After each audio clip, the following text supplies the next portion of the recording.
Please, this is We my move? show. Get out of here. You want me Go to on. move out of here? No, I'm fine. I'll put my feet here.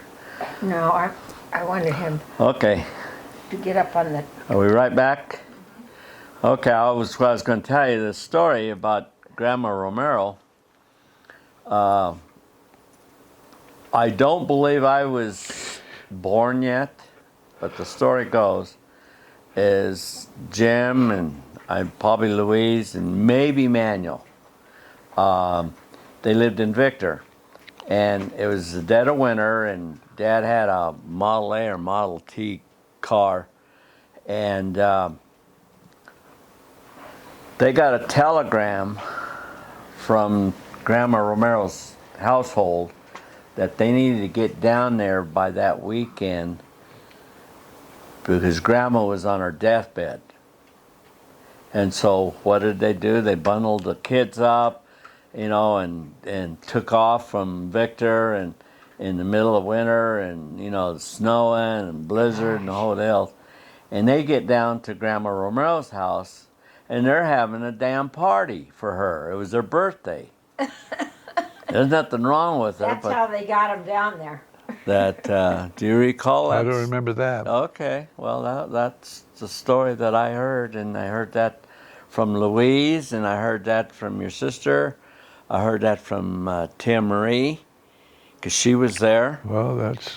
So I believe the story is authentic. But that's the kind of crap that they pulled, And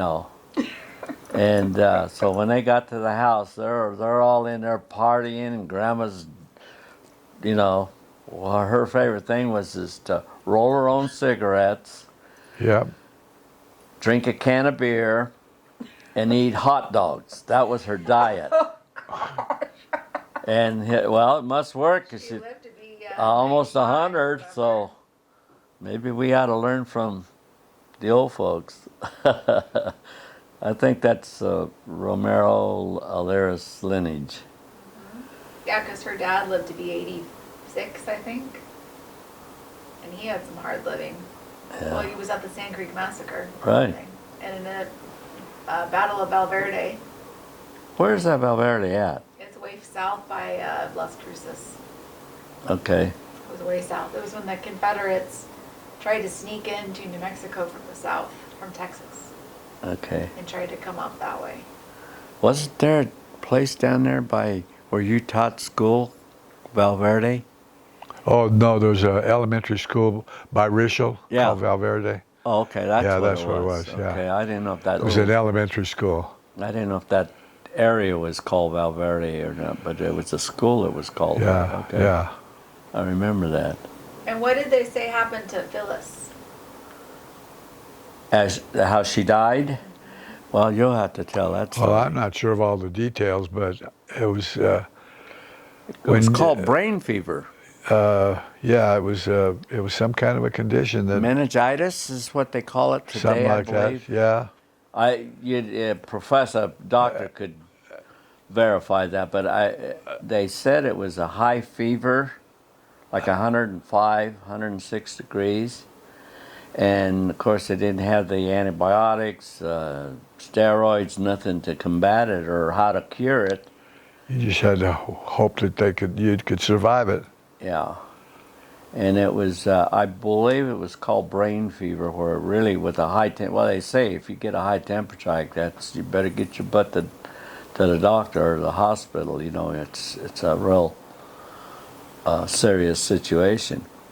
And of course, I guess they took her home, and she died at home, or what? Well, she was the oldest at the time, so they were really concerned that since I was a year behind her, that I was going to be in danger of getting it too, because in those days, those things would spread like crazy. They were pretty infectious. Contagious? Yeah. Oh, okay. So I recall.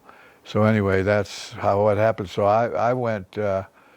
She stayed in the hospital, and I went home, and I think after that she died. Yeah. But I believe I had the same thing when I was a young lad, but this is years past that from the time that she had died, that the medicine field had medical field had improved, and they had ways of combating it and everything. And I guess for the way I act today is the result of going through that with a high fever, Oh. But I remember Mother telling me that I did have symptoms and things that Phyllis died from. And I'm as a result, my namesake, my middle name is named after my older sister, Phyllis. My middle name is Philip. So that's how I came about my name. And they still lived up there in the train car for, after that, I guess? You need to ask. I guess so, probably so. We went back up to Victor, and Dad continued to work there for a while longer. I don't know how long, and eventually came to the Springs. When did he go to McCook, Nebraska? Oh, that must have been after the experience with the. Well, I'm not sure who it was. What was called the REA, the Rural Electrical Association. Mm-hmm. They were putting up fire telephone poles and electrical wires across Plains. the plains, Colorado, Nebraska, Kansas, that whole area there. And so that's where he got a job, and that would have been probably in age-wise, that would have probably been about 5 or 6 for me, because from there we went down to I don't know what happened if the job was finished or whether he just quit. I don't know the details, but they came down to the Springs and got together with, I guess, relatives and friends and all that. Became a Hispanic community really down by Conejos. And that's when I went to Lowell School. Okay. Because we lived in Nebraska at the time. Culbertson, Nebraska was the town. It was Trenton and Culbertson were there. McCook, all little towns in Nebraska. And from there, when we moved back to the Springs, I went to Lowell School for a year. And I guess it was about the time Mom and Dad broke up, because we moved. Well, no, they didn't, because I was born. Oh, well. Well, they Well- broke up and got back together a few times. Well, that where you got that from I have no idea, but I do know that I was about 2 years old when he left for good the last time. And but Mother used to say that I was conceived in McCook, but I was born in Colorado Springs, and that's what you're Colorado, yeah. in a story there. And I was how many years behind you, and you Yeah. were kindergarten, first grade there, or whatever Yeah, you were yeah, at Lowell. So yeah. when you went to school there, so it kind of jives there time wise. It's close anyway. So how long were you in Nebraska?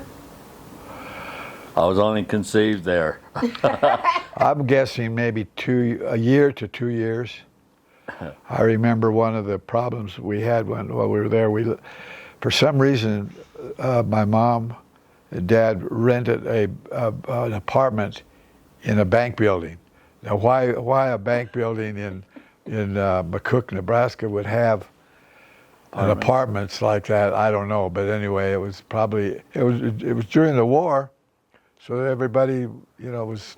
Yeah, because I was born in 46. Yeah. So that was, Yeah, this was during the war. So anyway, the time we stayed there was about, I'm guessing a couple of years, because I remember one time it was a little town, so we could kind of, as kids, run the town. Streets, yeah. Run the streets. And there was a truck connection or something that had a bar that came across this way, and then it went down, and they parked it there in the street, and we used to play on it. You know how you play on monkey bars, kids playing on monkey bars.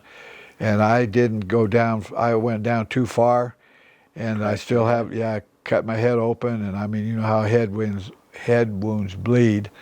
I was bleeding like crazy, and neighbors were trying to find where Mom and Dad were. Well, Dad was out in the field working somewhere, putting up telephone lines and stuff like that.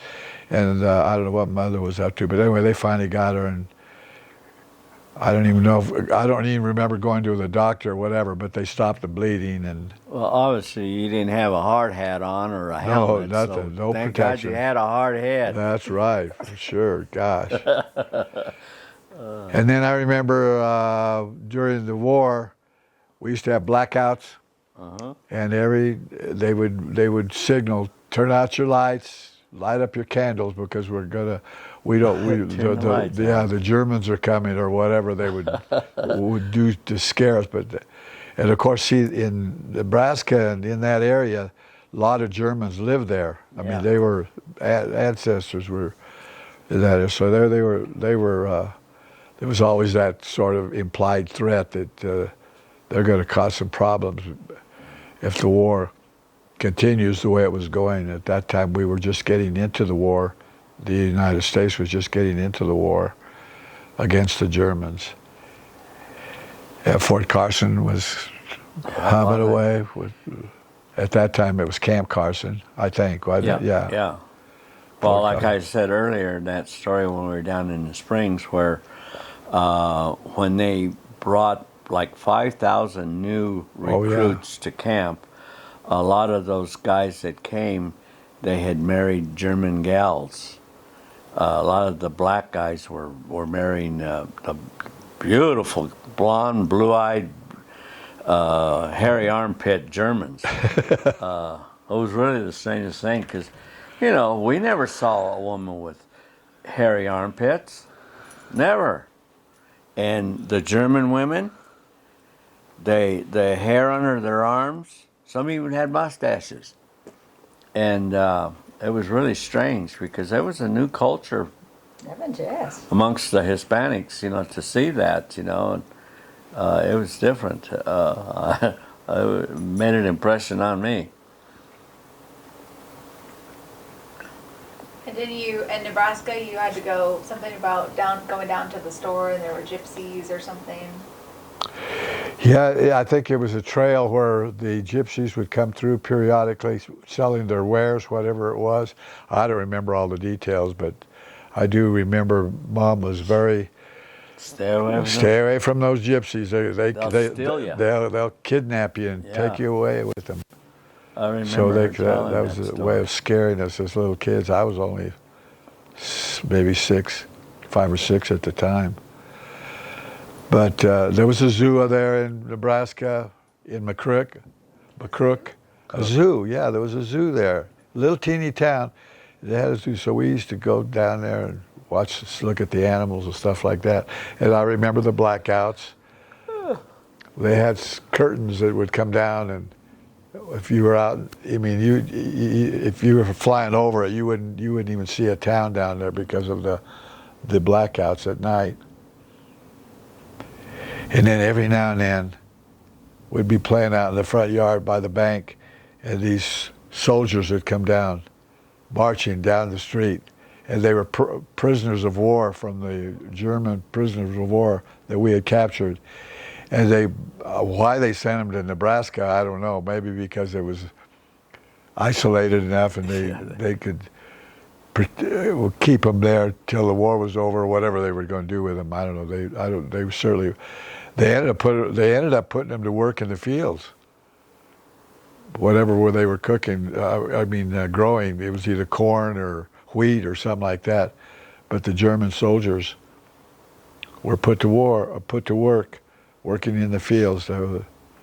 Soldiers were, kind of perimeter, keeping track of them and everything. So, and again, that was another scary kind of episode where you didn't know what was going on. But little kids, you just kind of hear the parents talking about certain things, and so it kind of made you think, wonder what's going on here. Did your mom ever warn you about La Llorona La La Rayona. Llorona. Oh yeah, Yeah. she was real. down at Shook's Run. Yep. At nighttime. When we would go through there, and there was sometimes we'd come home where we didn't have a ride from Boys Club. We'd have to cross Shook's Run to get to the house, and we would run down one side of the bank, run right through the water. We didn't, not a step was missed, and we just would run right through there, right up the bank the other side, and we were hauling, and there was I recall as a young kid I could remember hearing like a mother screaming for her baby. That's what the whole story was like. Was the Llorona? That's where she hung out. It was down there at the creek, and you know I've heard. When I was in Los Angeles, in East Los Angeles, where the Hispanic community was, that they talked about the Llorona there. Whatever the folklore or the whatever the story was, but they had, as kids, the parents would warn the kids about the Llorona. And here we are in Colorado, and we had had the same story recited to us about beware, warning. And what was she? There's different versions of it, but what did they tell you? She was Well, she lost her child lost her child. in a very tragic way, whether it was a fire or somebody kidnapped her or whatever it was. But she was trying to find her child again, and so that's what the whole plot was behind her, was that she's crying out for her baby, in a desperate type, high squealing, screeching, squealing, blood curdling. So that's why she wanted to steal children. Mm-hmm. Yes.